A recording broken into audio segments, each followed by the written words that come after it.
嗨，大家好，我是躺平叔，带来一下真正的中国。今天是2024年11月27号，这一期咱们继续聊聊俄罗斯入侵乌克兰，看一看乌克兰战场上又有什么变化。今天是俄罗斯侵略乌克兰的第1008天，也是乌军进入库尔斯克的第114天。根据乌克兰总参谋部说法俄罗斯人一天之内在前线损失了1480名士兵和6辆坦克，乌克兰守军每天消灭另外1480名俄罗斯占领者。此外，武装部队还击毁了敌方另外6辆坦克、20辆装甲车和19门火炮系统。乌克兰武装部队总司令谢尔斯基今天宣布乌军将马上展开新一轮攻势行动。乌军在库拉霍沃方向和波克罗夫斯克方向已经成功转危为安。此前，由于部分乌军部队擅自撤离，导致了危险已经被成功扭转。这个谢尔斯基说乌军无法在防御态势下赢得战争，所以必须发动更大规模的攻势以夺取主动权。昨天节目咱们说了乌军重点打击库尔斯克的俄军的这种防空系统实际上就是乌军恐怕有大规模进攻的这种前奏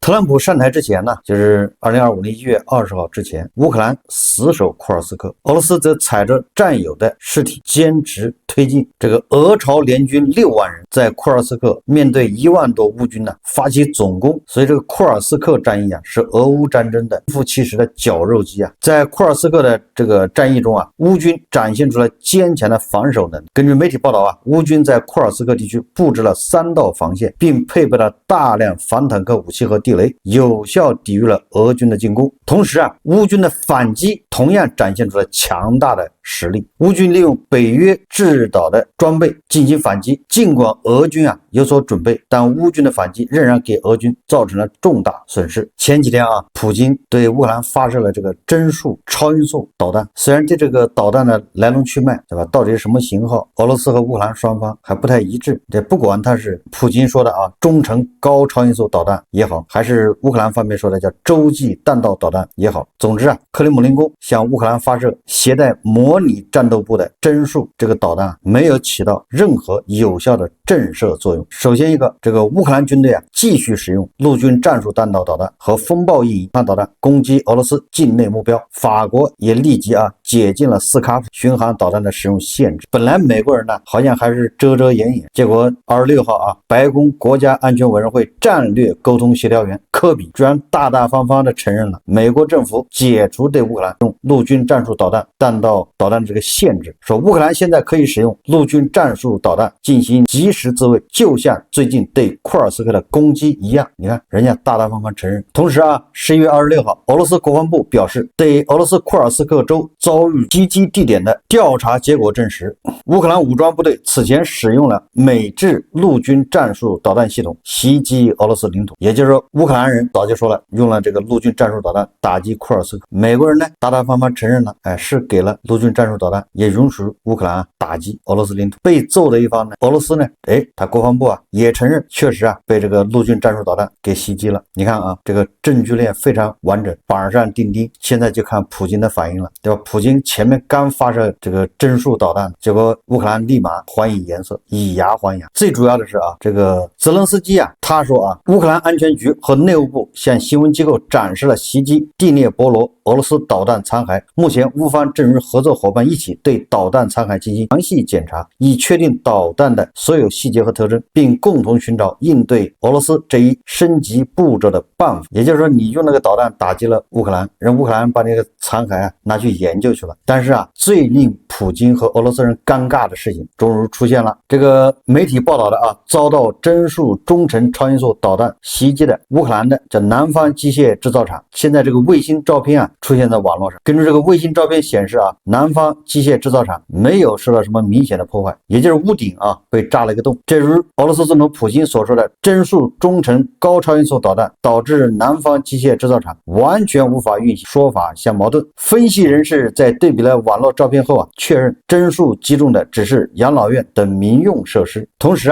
网络上还出现了乌军的陆军战术导弹袭击库尔斯克地区的视频。视频显示至少有5枚导弹携带集束炸弹抵达，轰炸了库尔斯克的叫哈里诺机场，还可以看到对 S-400阵地的2次袭击这都是乌军最近以牙还牙。这个俄罗斯的军事频道报道称说11月24日前后，俄军在库尔斯克的一套最新型 S-400弹道导弹防御系统被乌克兰用美国的陆军战术导弹给摧毁。负责操作这套系统的5名俄军一同丧生。这个5名俄军里面2名是军官，一个是师长，一个是参谋长，还有3位是技术人员，全部化为乌有。所以经历了俄乌战争曾经不可一世的遥遥领先的清场式遥遥领先，这个应该是宇宙最强 S-400彻底的揭开了它神秘面纱。所以就在普京发出核警告48小时内这个乌克兰既然不管不顾熟视无睹，直接又发射了10枚美国的陆军战术导弹，这个就是妥妥的在打地包老人的脸。为什么这个普京的这个核讹诈、核恐吓一而再再而三的失效呢？这个俄罗斯总统新闻秘书佩斯科夫说他说克里姆林宫认为毫无疑问，西方已在帧数导弹系统实弹试验后听到了普京言论主旨。显然这个佩斯科夫不了解情况，西方对普京发射的这个帧数导弹也是不以为然，对普京的什么更改核学说嗤之以鼻，根本就没有时间去关注，连了解都不想了解。为什么？实际上就是俄罗斯整个核武器系统已经全面坍塌，全面落后。核武器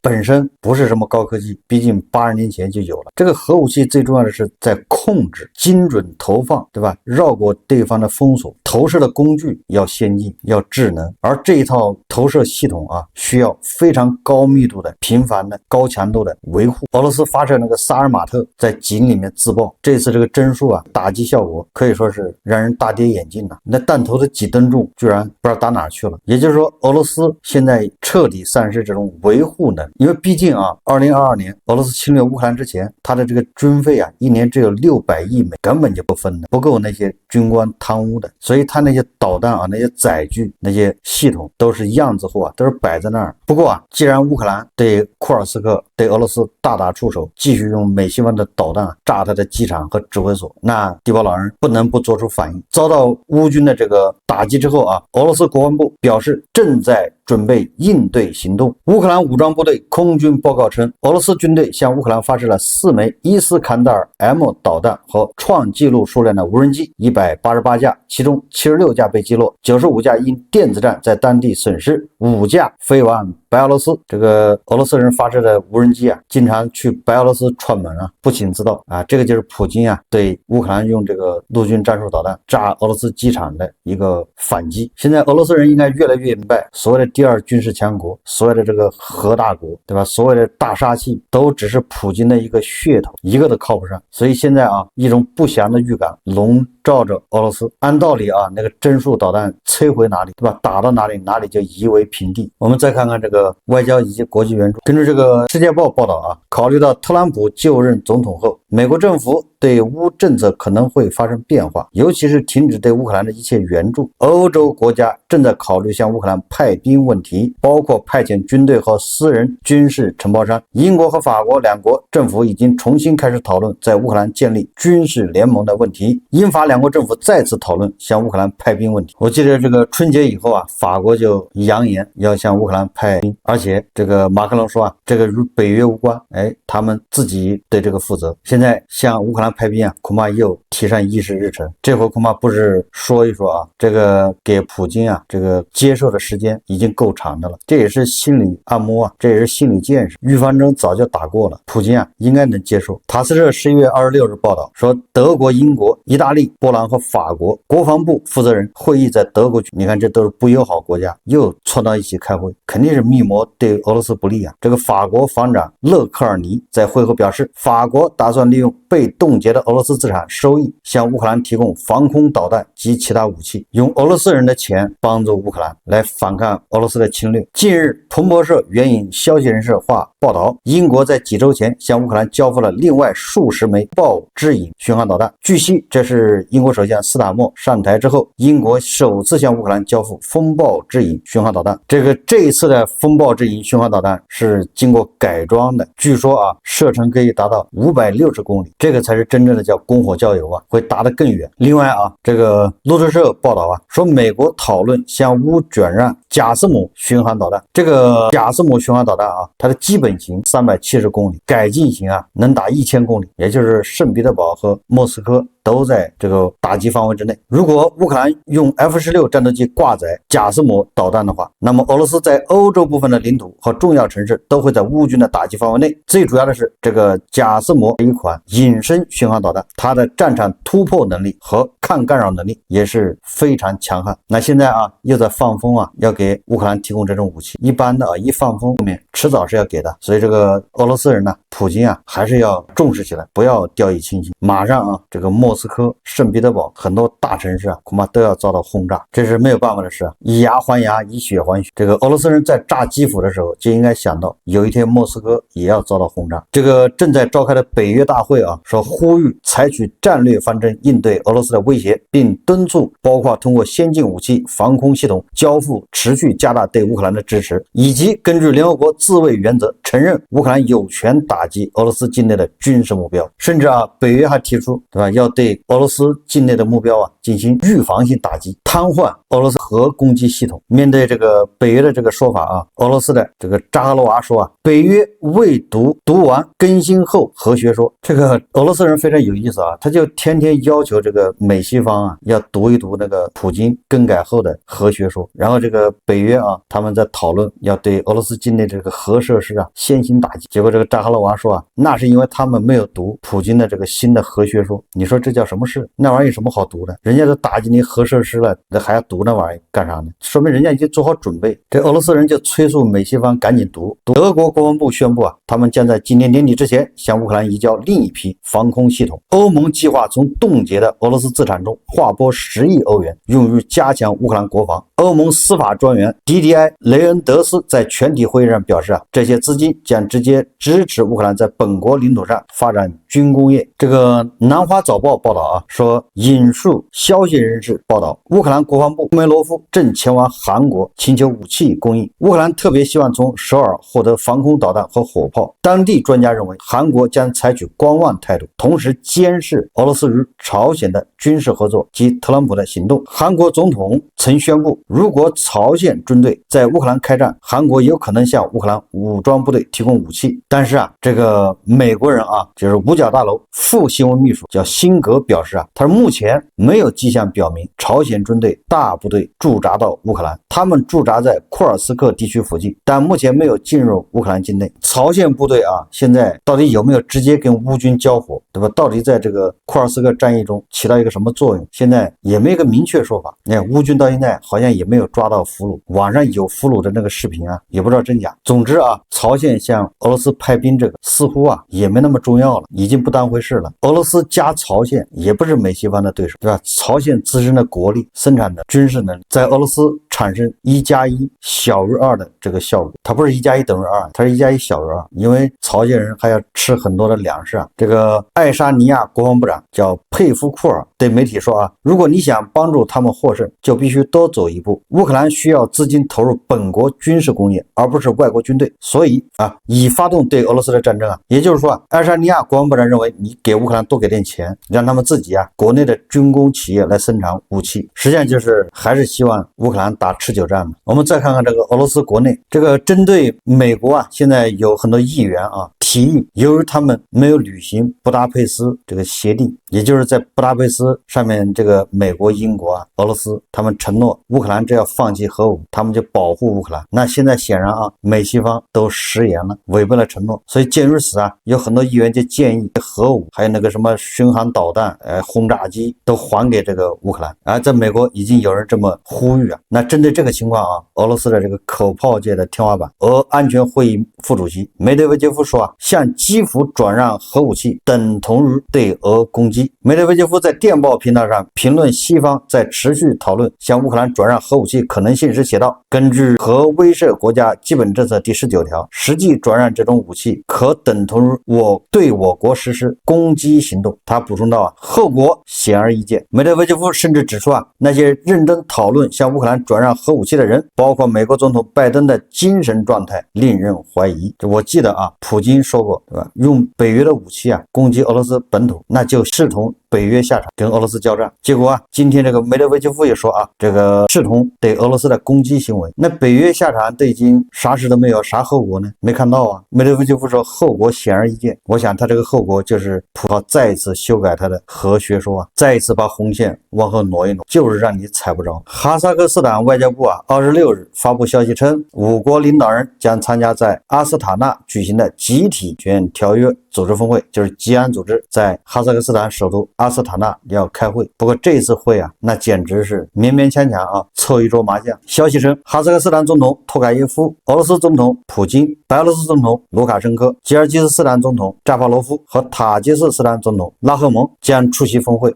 剩下的几个是嘉宾围观的。你说一共5个国家参加吉安组织峰会，这个组织是越来越缩水。我记得以前最多是10几个国家，现在就混的只有5个国家了。其中就这5个国家还同床异梦，这晚上一桌麻将都不一定凑得齐你看这个路透社报道说哈萨克希望绕过俄罗斯大幅增加石油出口。哈萨克斯坦能源部部长表示，该国希望绕过俄罗斯增加石油运输量，从150万吨增加到2000万吨。路透社补充到这将使哈萨克减少80%以上通过俄罗斯的供应。路透社阿拉木图11月25日消息说，哈萨克能源部长周一表示，该国可能大幅增加从土耳其港口原油出口，此举将减少目前通过俄罗斯出口的80%以上份额。你看看，这又是要断这个俄罗斯的钱袋子，他就不通过俄罗斯出口了，人家通过土耳其出口。以前这俄罗斯要想收拾哈萨克斯坦非常简单，就是管道要维修，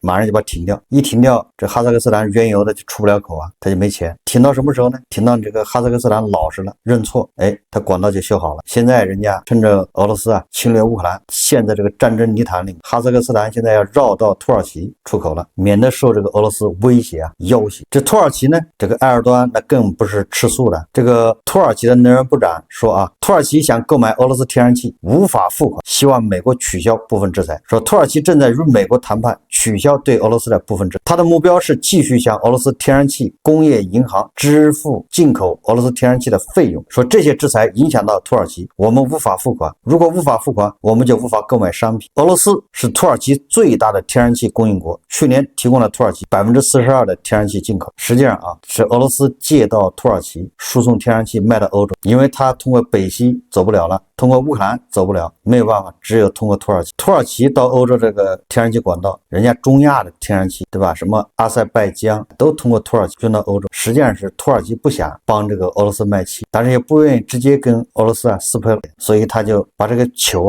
踢到美国身上，说让美国解除制裁，我就从俄罗斯买气。那你说美国怎么可能解除制裁呢？所以你看，那土耳其就可以名正言顺的不从俄罗斯进口这个天然气。你看这还不得罪普京，坏人让美国做。你想如果土耳其真的买俄罗斯的天然气，它可以付卢布为什么非付美金大国跟俄罗斯合作，这个印度跟俄罗斯合作是支付是怎么解决？所以这个土耳其它就是找个借口，正好趁这次美国对俄罗斯几个这个天然气工业银行进行制裁，它就借坡下驴。根据俄罗斯媒体报道俄罗斯主要钻石开采公司叫阿尔罗萨正在裁员并关闭矿山。这个俄罗斯的阿尔罗萨公司控制了全球1/3的钻石产量，连这样的公司都活不下去了，可见俄罗斯的这个经济到什么地步。根据这个欧洲媒体的报道说有迹象表明俄罗斯经济正在走向崩溃，俄罗斯的资源正在被最大限度的利用，这意味着对企业来说，这些资源将越来越昂贵，不是每个人都能负担得起，物价不断上涨，而俄罗斯中央银行却无法阻止。上周根据俄罗斯国家统计局数据，通货膨胀率再次上升，达到 0.37%， 一周前是 0.3%。 俄罗斯科学院表示要想减缓物价增长，要么停止经济增长和预算支出，这个预算支出主要是向军工企业注资要么忍受高于目标的通胀率。这个咱们就一直说这俄罗斯越打仗，它国内物价越高，就这么简单，因为它资源全部被消耗在乌克兰，资源越来越少，那资源就越来越贵即便央行把那利息加到了21%，依然控制不了这个通胀。这俄罗斯只有某些行业在增长，主要是机械行业。换句话说预算花大钱买来的东西和在乌克兰毁掉的东西都在增加，对吧？你花大量的外汇从国外买的东西全部扔到乌克兰战场上炸掉了，它产生不了这么效益，怎么可能越打越富呢？但是它 GDP 是在增加， GDP 增加不代表老百姓富啊，也不代表它国家富，就像某些国家一样 GDP 增长速度也可以，对吧？这个总量也大，但是老百姓就觉得穷，不是一个道理吗？说这就意味着投入到工业中的资金除了给当局带来悦耳的数字外，并没有给经济带来任何好处。但即使是这样的增长也已经耗尽，因为明年俄罗斯国内生产总值将仅增长 0.5% 到 1%， 也就是到了天花板，投资和私人消费的增长率可能为0。说国际货币基金组织预测俄罗斯经济增长将放缓3倍，从今年的 3.9% 降至明年的 1.3%， 这比发达国家低 3.5 倍，比2个印度都低5到6倍。说2024年上半年共有4363家俄罗斯法人实体公司宣布破产，比去年同期增加了 40%。 这还是在俄罗斯宣布经济增长 4% 的情况下，在俄罗斯中央银行预测的 0.65% 经济增长率下会发生什么呢？就是 4% 的情况下它的破产增长了 40%， 那你说 0.05% 的经济增长率会导致什么呢？导致俄罗斯的物价飞升大规模的企业破产，就重回到上个世纪90年代，对吧？有大量的军工产品，但是老百姓没有面包，准备挨饿吧。所以这个仗再坚持1年2年，这俄罗斯国内必乱。如何避免呢？那就是越早投降越好，对吧？这个3年前咱们就说了，早投降早受益啊。好，这期节目我们就聊到这，感谢大家收看。如果喜欢我的节目，欢迎订阅转发，也可以在下方留言评论，谢谢大家。